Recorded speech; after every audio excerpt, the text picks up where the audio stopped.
Hello everyone, welcome back to my channel. आज हम discuss करने वाले हैं 48 लॉज ऑफ पावर के लॉ नंबर 1 के बारे में। ये बुक काफ़ी इंपॉर्टेंट है। अगर आप पावर में रहना चाहते हो ना, तो ये बुक आपकी लाइफ को ट्रांसफॉर्म कर देगी। अगर आप पावर में रहना चाहते हो, लेकिन मैं इसके लिए ना आपको एक चीज़ बताऊँ, पावर ना कोई बहुत अच्छा खेल नहीं। पावर में रहने के लिए आपको बहुत कुछ गलत तरीके से भी चीज़ों को करना पड़ता है, जो हम डिस्कस करके चलेंगे।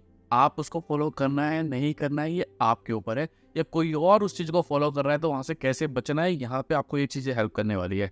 बट गलत प्रैक्टिसेस में मत जाना, लेकिन हम हर चीज़ को डिस्कस करके चलेंगे कि कैसे आप पावर में रह सकते हैं।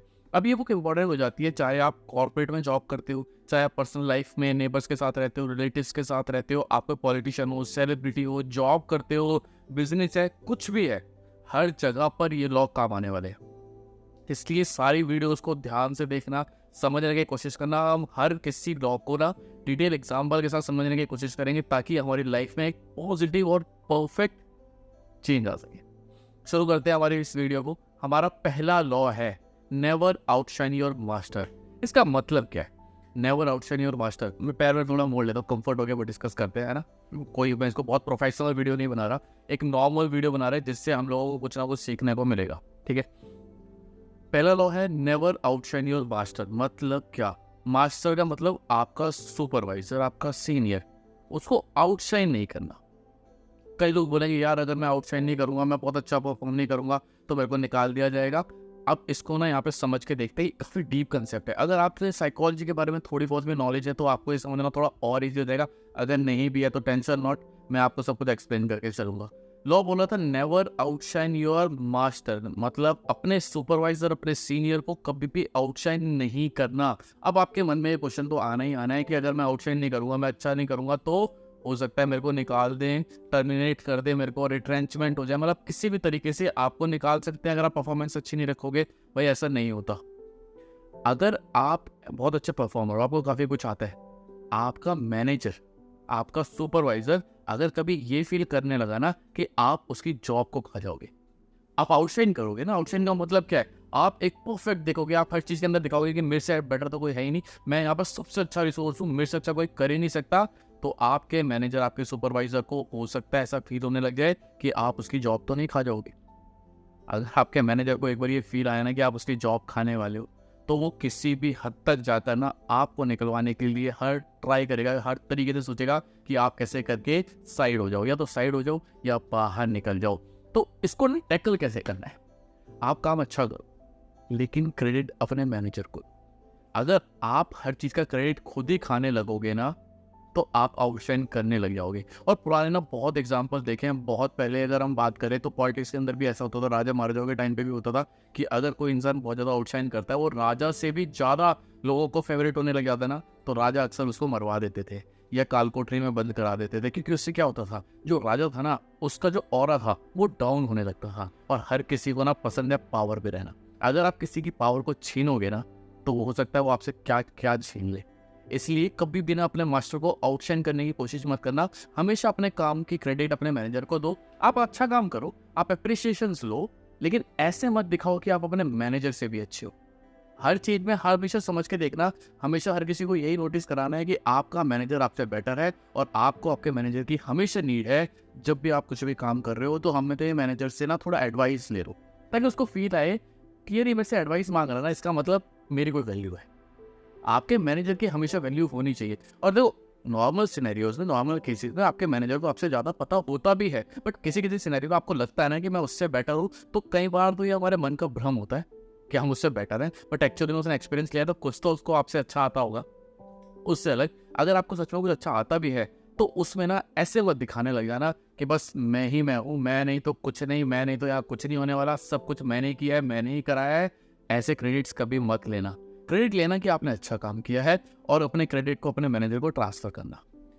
अब बुक के अंदर ना एक लाइन है, काफी अच्छी लाइन लिखी हुई है।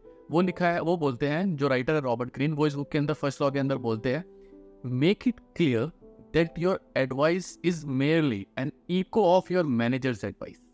मतलब अगर आप कुछ भूल रहे हो, तो ऐसे दिखाओ कि वो चीजें आपने अपने मैनेजर से सीखी, तभी आप आगे बढ़ सकते हो लाइफ के अंदर। और अगर ऐसा करोगे ना, तो आपका मैनेजर भी ना आपको सपोर्ट करे। उसको लगेगा कि यार ये तो ना मेरे को वैल्यू दे रहा है, मेरे को रिस्पेक्ट दे रहा है। क्या होता है जब हम किसी को वैल्यू देते हैं ना, तो सामने वाले को रिस्पेक्ट की फीलिंग अपने आप आ जाती है। आप सामने वाले को इंपॉर्टेंस फील कराते हो, पूरे मैनेजमेंट पूरी कंपनी में उसको इंपॉर्टेंट फील कराते हो, तो खुद ऑटोमेटिकली फील होने लगता है कि आप उसको रिस्पेक्ट कर रहे हो। तो अपने मैनेजर को हमेशा रिस्पेक्ट करो, अब वो कैसा भी है, बट हमेशा अपने मैनेजर को रिस्पेक्ट करना चाहिए, उसको आउटशाइन नहीं करना चाहिए। अब इसका ना कुछ डिफरेंट केसेस के बारे में भी डिस्कशन कर लेते हैं, लगे यार अभी के भी फिनिश करते हैं डिफरेंट केसेस को भी। कुछ केसेस में ऐसा होता है कि जो आपका मैनेजर है ना, वो बहुत ही बेकार है, मतलब वो बहुत ही बेकार है ना, उसको कुछ आता है, बस वो किसी रीजन से किसी तरीके से ऊपर आके बैठ गया। तो ऐसे केसेस के अंदर ये लॉ वर्क नहीं करता। ऐसे केसेस के अंदर आपको उस मैनेजर को वहीं की वहीं ऐसी सिचुएशन क्रिएट कर देनी है कि सारा क्रेडिट डायरेक्ट आपके पास आ जाए। लेकिन ऐसा आप सिर्फ तभी कर सकते हो जब सब कुछ आपके हाथों में, आपके पावर में है।